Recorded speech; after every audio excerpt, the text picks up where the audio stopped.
Moses begging to enter the promised land. If David's unanswered prayer touches our emotions, Moses' unanswered prayer speaks to something just as real: the ache of coming close to a dream and being told it won't be yours. Moses had spent 40 years leading Israel. Through rebellion, hunger, fear, warfare, and wilderness wandering, he listened to their complaints. He interceded when they wanted to return to Egypt. He stood in the breach when God threatened judgment. And after all of that, he stands on the edge of the land God promised, and he prays.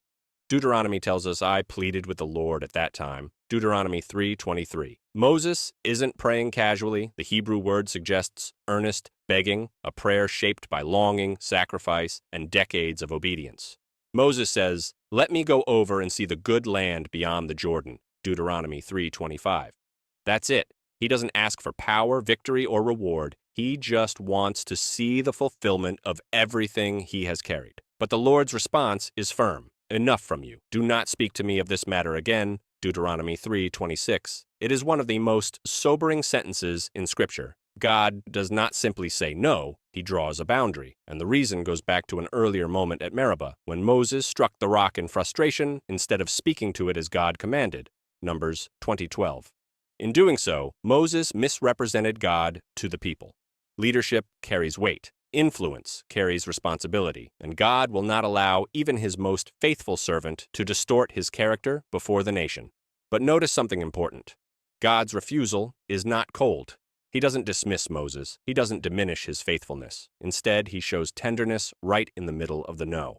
God says, "Go up to the top of Pisgah and look at it with your eyes." Deuteronomy 3:27. If Moses cannot enter, he will still be allowed to see. God gives him a glimpse of the promise, even if he cannot step into it.